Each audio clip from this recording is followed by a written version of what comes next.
दोस्तों नमस्कार, मैं हूं विजय कुमार पाल। मैंने 10 किताबें इंग्लिश में लिखी हैं जिसका कि मैं आपको रोज़-रोज़ परिचय भी कराता हूं। तो दोस्तों, जैसा कि पता है कि हम इस्लाम की उस पोल खोल अभियान में शामिल है कि जो मौलाना कहते हैं कि इस्लाम बड़ा शांति का मार्ग है, इस्लाम में बहुत शांति है। सच्चाई ये है कि इस्लाम में कोई भी शांति नहीं है। इस्लाम एक अशांति है, एक अपवित्र है। कुरान एक अपवित्र और अपराध शास्त्र की किताब है। आज तो खुलकर कहने की हमको हिम्मत हो रही है क्योंकि आज हमने इसको पढ़ लिया है। तो दोस्तों, आज उन्हीं आयतों का खुलासा करेंगे। जैसा कि पता है कि हम चैप्टर 9 की आयत नंबर 30 तक आपको बताया था। आज हम 30 से आगे रुको रुको रुको, हमने 40 तक बताई थी, 30 तक बताई थी। हाँ, आज हम 30 से आगे 31 से शुरू करेंगे। 30 तो हमने कर 40 से आगे शुरू करेंगे। आज 40 से आगे हम अपनी आयतों को शुरू करेंगे और बताएंगे कि इस्लाम किस तरह से सर्टिफाइड गुंडागर्दी है। तो 41वीं आयत है, मुसलमानों, चाहे आपके पास कम या अधिक सामान हो या धन हो, बहरहाल जब तुमको हुक्म दिया जाए फ़ौरन चल खड़े हो और अपनी जानों से अपने मालों से अल्लाह की राह में जिहाद करो। अगर तुम कुछ जानते हो तो समझ लो यही तुम्हारे लिए बेहतर है। इस आयत में बताया गया है कि मुसलमानों, चाहे आपके पास कम हो सामान या अधिक सामान हो, लेकिन जब आपको इस्लामिक जिहाद यानी कि गुंडागर्दी का तुमको कहा जाए प्रॉफिट द्वारा तो तुरंत चलो, क्योंकि इस्लामिक जिहाद में माल गनीमत यानी कि लूटना शामिल है, जिसमें एक मुसलमान को यह अधिकार है कि वो औरतों को लूट कर उनके साथ बलात्कार कर सकता है, क्योंकि लूटी औरतों के साथ फोर्सेबल रैप कोई अपराध नहीं है कुरान में, क्योंकि वो युद्ध में जीती हुई लड़कियां हैं, युद्ध में जीती स्त्रियां हैं। और जो कहते हैं मुसलमान मौलाना के युद्ध में जीतने पर ये करना है, भाई तो इस जिहाद असगर तो हमेशा लागू है, यानी कि हर मुसलमान का ये फ़र्ज है कि हमेशा अल्लाह की राह में युद्ध करता रहे। और वो इस्लाम के नाम पर, जो अल्लाह के नाम पर गुंडागर्दी फैलाई गई है जिसे जिहाद असगर कहते हैं, जो मौलाना महमूद मदनी कह रहा था, ये एक सर्टिफाइड आतंकवादी गुंडा है और सरकार इसको पकड़ कर अंदर करे, नहीं तो एक दिन ऐसा आएगा कि सारी दुनिया के गैर मुस्लिम इकट्ठे होकर इन इस्लामिक आतंकवादियों को खुद 72 हूरों के पास पहुंचाने लगेंगे। तो ये अब 42वीं आयत, हे रसूल, अगर लाभ समीप और सफ़र आसान होता तो यकीनन लोग तुम्हारा साथ देते, किंतु मार्ग की दूरी उन्हें कठिन और बहुत देर प्रतीत हुई।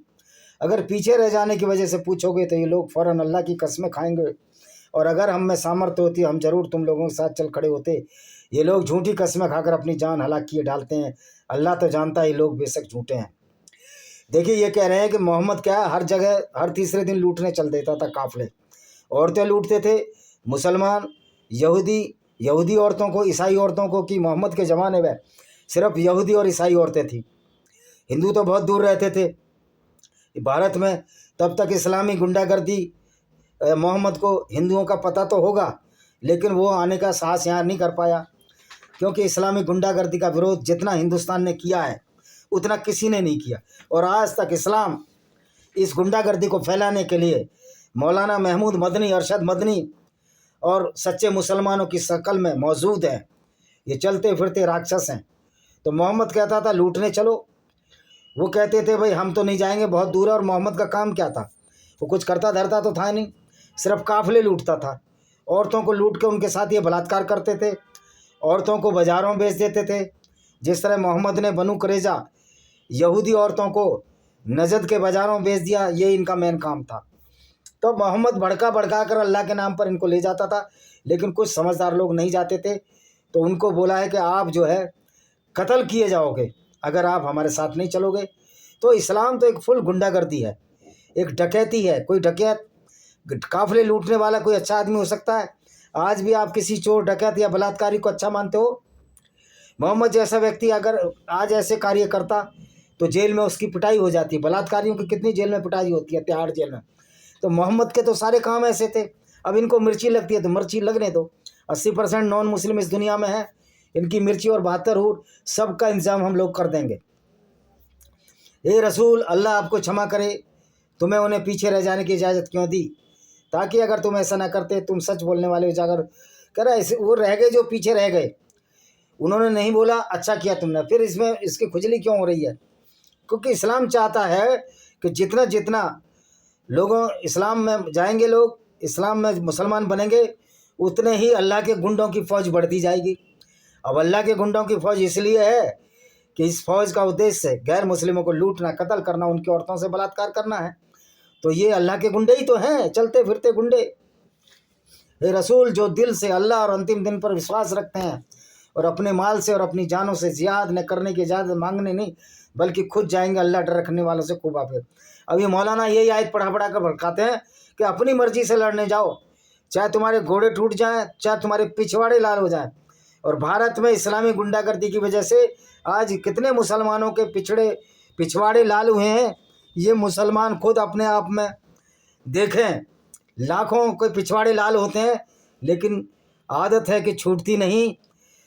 50-60 हज़ार इस्लामिक गुंडों को इजराइल की सेना ने मार दिया, लेकिन इनकी आदत छूटती नहीं। अब भी ये जिहाद की रट लगाए हुए हैं, क्योंकि ये पागलपन है। ये ऐसे पागल लोग हैं जो झूठे अल्लाह के नाम पर अपनी जान कुर्बान करने को तैयार रहते हैं।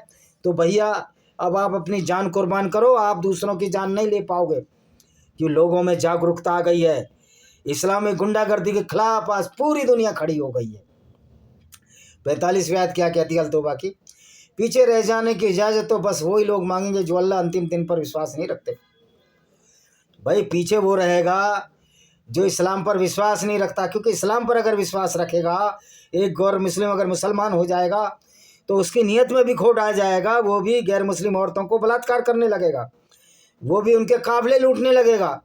महमूद मदनी की इच्छा तो यही है, जो मौलाना है देवबंद का, जो काफिले लूटे, बलात्कार करे। लेकिन उसको यहाँ नहीं पता कि ये भारत देश है, यहाँ इस्लाम की राह पर चलने वाले बलात्कारियों का प्राइवेट पार्ट पहले से काट दिया जाएगा। और ये काम प्रशासन को करना चाहिए, लेकिन अगर ये नहीं करेंगे तो ये पब्लिक को करना पड़ेगा। जहाँ प्रशासन पुलिस निर्बल हो तो सारे गैर मुस्लिम इकट्ठा होकर इस काम को करेंगे, क्योंकि अब हम इस्लामी गुंडागर्दी को बर्दाश्त करने की हमारी क्षमता बाहर हो चुकी है। कह रहा उनके दिल संदेह में पड़े हैं जो हम, भाई संदेह में तो तुम्हारे दिल हैं, मुसलमानों के दिल हैं। मैं कहता हूँ तुम्हारा अल्लाह है ही नहीं, तुम्हारा पैगंबर एक काफिले लूटता था, इस बात पर तो तुम्हारे को संदेह है कि वो काफिले नहीं लूटता था, लेकिन आपकी आयत तो कह रही है कि वो काफिले लूटता था, 5वां हिस्सा खुद रखता था, 40वां। और अगर ये लोग घर से निकलने की ठान लेते तो अवश्य उसके लिए कुछ तैयारी करते। भाई जो इस्लाम की राह में आज की तारीख में जाएगा वो मारा ही जाएगा। इसलिए आज इस्लामिक कंट्री भी इस बात को समझ रहे हैं। मोहम्मद बिन सलमान जो सऊदी के राजकुमार हैं, उन्होंने मदरसे बंद कर दिए हैं, वो इस्लामी गुंडागर्दी को नहीं चाह रहे हैं। अरबी मुसलमान आज इस्लाम छोड़ चुका है, क्योंकि कोई भी नहीं चाहता कि उसका आइकॉन हीरो ऐसा हो जो लुटेरा हो। और यहाँ तो पाकिस्तानी मुसलमानों के आइकॉन अहमद साहब अब्दाली जैसे लुटेरे हैं। और इन मूर्खों को, करम जलों को ये नहीं पता कि तुम्हारी माँ बहनों के साथ सबसे पहले बलात्कार इन्हीं अफगानी और तुर्की लोगों ने किया था। जो भी अटैक किया था, सिवाय मोहम्मद बिन क्या, जो पहला अटैक किया था जिसने 711-12 में, नाम मेरा भूल रहा हूँ मैं, जो लड़का आया था, उसको छोड़ के सारे तुर्किश मुसलमान थे। और जो आज पाकिस्तान के मुसलमान हैं, उनकी माँ बहनों के साथ जब वो हिंदू थे, इन्हीं अरबी और तुर्की लोगों ने बलात्कार किया था। लेकिन आज ये उनका आयन है, आइकॉन है, और वहाँ जाकर ये उनके तलवे चाटते हैं। यानी कि वो कहावत है ना कि जो ताकत से तुम्हारी माँ बहनों के साथ बेइज्जती करेगा, तुम उसी को कक्का कहोगे। और पाकिस्तानी लोगों के साथ ये साबित होता। हालांकि कुछ पाकिस्तानी मुसलमान समझदार हैं, वही समझते हैं कि इस्लाम कोई अच्छी चीज़ नहीं है। 47वां, यदि वे तुम्हारे साथ निकलते, तुम्हारे अंदर खराबी के सिवा किसी और चीज़ की अभिवृद्धि नहीं करते। हाँ, जो गैर मुसलमान होता, जो दयावान होता, वो खराबी करते, क्योंकि गैर मुस्लिम औरतों को लूटते नहीं जैसे मोहम्मद लूटता था, गैर मुस्लिम औरतों के साथ बलात्कार करते नहीं जैसे मोहम्मद और उसके साथी करते थे। वो बेचारे भोले भाले लोग पीछे हट जाते, क्योंकि इस इस्लामी गुंडागर्दी का साथ वही दे सकता था जो मोहम्मद जैसी विचारधारा रखता हो। हाँ, आज इस इस्लामी गुंडागर्दी के खिलाफ लड़ने का वक्त है, ये हमको देख लेना चाहिए। और तुम्हारे बीच उपद्रव के लिए दौड़ धूप करते, उपद्रव के लिए नहीं, तुम्हारी गुंडागर्दी को खत्म करने के लिए तुमको कत्ल करते। अगर उसी समय मोहम्मद के साथ ऐसे लोग चले जाते तो ये इस्लाम आगे नहीं बढ़ता। आज इस्लाम इतना आगे बढ़ा, उसके फलस्वरूप हमारी पीढ़ियाँ बर्बाद हो गई। पाकिस्तान, हिंदुस्तान बांग्लादेश बर्बाद हो रहे हैं इस इस्लामी गुंडागर्दी में, और उसमें महमूद मदनी जैसा आतंकवादी सरेआम जिहादी असर बोलता है, और योगी जी उसको अरेस्ट करें, उसका पिछवाड़ा लाल करें, नहीं तो पब्लिक को करना पड़ेगा। और तुम में भी वे है जो उनकी बातों पर ध्यान देते हैं। अब कह रहा है जो तुम्हारी बातों पर ध्यान देते हैं तुम भी वो हो। अल्लाह अत्याचारियों को भली बात ही जानता है। अरे अल्लाह से बड़ा अत्याचारी तो कोई है ही नहीं, अल्लाह से बड़ा नीच तो कोई है ही नहीं, जो ऐसी ऐसी आयतें बेचता था कि औरतों से बलात्कार करो, उनको मलकाई अमीन बनाओ। तो ये अल्लाह है या दल्ला है या वेश्यावृत्ति का अड्डा चलाता है, ये वहाँ 72 हूरें देता है। ऐसा लगता है कि ये इसको वैश्यालय में तब्दील कर दिया इस्लाम को इस अल्लाह ने। 48वीं आयत, ए रसूल उन्होंने तो इससे पहले उपद्रव मचाना चाहा। ये इसलिए कह रहा है कि जब मुसलमान के खिलाफ ये लड़ते थे इनको उपद्रव लगता है, यानी कि लूटना, बलात्कार, कत्ल करना इनको उपद्रव नहीं लगता मुसलमानों को। तो कितना इनका ब्रेन वॉश है, कितने ये मूर्ख लोग हैं, और वे तुम्हारे विरुद्ध घटनाओं और मामलों के उलटने पलटने में लगे रहे। आज भी अगर घटनाओं को उलटने पलटने में लगे, इस्लाम को ख़त्म कर दिया जाए तो बहुत बड़ी मानव की सेवा होगी। ये बात अभी समझ में नहीं आएगी, 5 साल बाद समझ में आएगी, और अभी भी जो घटनाएं हो रही हैं उससे भी समझ में नहीं आ रही। तो आप समझो आप पागल हो, मूर्ख हो, और मूर्खता में जी रहे हो, ख्याली पुलाव में जी रहे हो, और मूर्खों के स्वर्ग में जी रहे हो। जो मुसलमानों से दोस्ती करते हो, इस्लाम तो नहीं कहता वो दोस्ती करे मुसलमान। अगर मुसलमान हिंदू से दोस्ती करता है तो हिंदू उस आयत को बताए, कुरान में लिखी है कि भाई तुमको तो दोस्ती नहीं करनी, हमसे दोस्ती क्यों कर रहे हो। उस पर कोई जवाब होगा? कोई जवाब नहीं होगा। वो सिर्फ दोस्ती इसलिए करता है तो तुम्हारी धन लूट ले, तुम्हारी औरतों से बलात्कार करे, और मौका पड़ने पर तुम्हें कत्ल कर तुम्हारी जायदाद छीन ले, क्योंकि इस्लाम का यही तो असली उद्देश्य है। 49, उनमें से कुछ लोग ऐसे हैं जो साफ कहते हैं मुझे तो पीछे रह जाने की अनुमति दीजिए, मुझ परीक्षा में न फंसाइए रसूल, परीक्षा में तो पहले ही पड़े हुए हैं, और जहन्नम तो काफिरों का इकन घेरे हुए हैं। अब कह रहा है ये तो सारे काफिर हैं जो अब युद्ध लड़ने नहीं जा रहे, जो औरतों को लूटने नहीं जा रहे, जो बलात्कार करने नहीं जा रहे मोहम्मद के साथ। तो भाई उनके लिए जहन्नुम है। ओ भाई आप आओ ना परीक्षा में आमने सामने, अगर इस्लाम के गुर्गों में दम है, इस्लाम की गुंडागर्दी में दम है तो आओ सामने लड़ो। कहो कि हम गैर मुस्लिमों से लड़ेंगे, तुम्हारी इस्लाम और अल्लाह की फ़ौजों को 14 दिन में 72 हूरों के पास पहुंचा दिया जाएगा, क्योंकि इस्लाम की गुंडागर्दी कोई बर्दाश्त नहीं करेगा। कुरान तो एक अपराध शास्त्र है जो कि लूट, गबन, व्यभिचार, बलात्कार इन सब की इजाज़त देती है, और फिर भी इस किताब पर बैन नहीं लगता। मज़े की बात है कि भारत जैसे देश में कुरान पर कब तक का बैन लग जाना चाहिए था। क्या इस बात का इंतजार कर रहे हैं कि लोग सड़कों पर आएँ कुरान के खिलाफ? करोड़ों लोग अगर सड़कों पर उतर जाएं एक साथ पूरी दुनिया में, तो कुरान की तो पर कच्चे उड़ जाएंगे। और इन इस्लामिक कंट्रियों से जो मतलब रखते हो तेल के लिए, मतलब रखना छोड़ो। ये तेल तो यहूदियों का था, ये तेल तो ईसाइयों ने खोजा है। इस तेल पर भी काफिरों का हक है, और जब ज़बरदस्ती इन इस्लामिक कंट्रियों के तेल के कुओं पर कब्जा कर लो, क्योंकि ये हमारा है। और ऐसे लोगों को तेल की आमदनी लेने का कोई हक नहीं है जिनका पैगंबर लूटपाट करता रहा, काफिरों को कत्ल करता रहा, लोगों के साथ बलात्कार करता रहा, और इस विचारधारा को पूरी दुनिया में फैलाकर पूरी दुनिया को बर्बाद करता रहा। 50वीं आयत है आज की ये, फिर 51 से कल शुरू करेंगे अल्तुबा की। तुमको कोई फ़ायदा पहुंचा तो उनको बुरा मालूम होता है कि फ़ायदा तो मुसलमान को होता ही है। मोहम्मद के ज़माने में तो मुसलमान एक लुटेरों की फ़ौज के सिवा कुछ नहीं थी, एक लुटेरों का गिरोह था। फ़ौज तो हम कह ही नहीं सकते क्योंकि आर्मी का डिसिप्लिन होता है, लेकिन इस्लामिक गिरोह का तो कोई डिसिप्लिन नहीं था।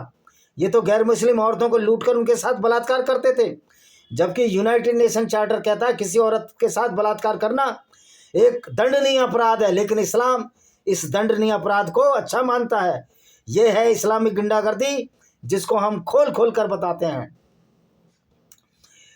तो बुरा तो मालूम होगा ही, क्योंकि तुम औरतों को बलात्कार करोगे, तुम्हारा ये फ़ायदा हम होने नहीं देंगे।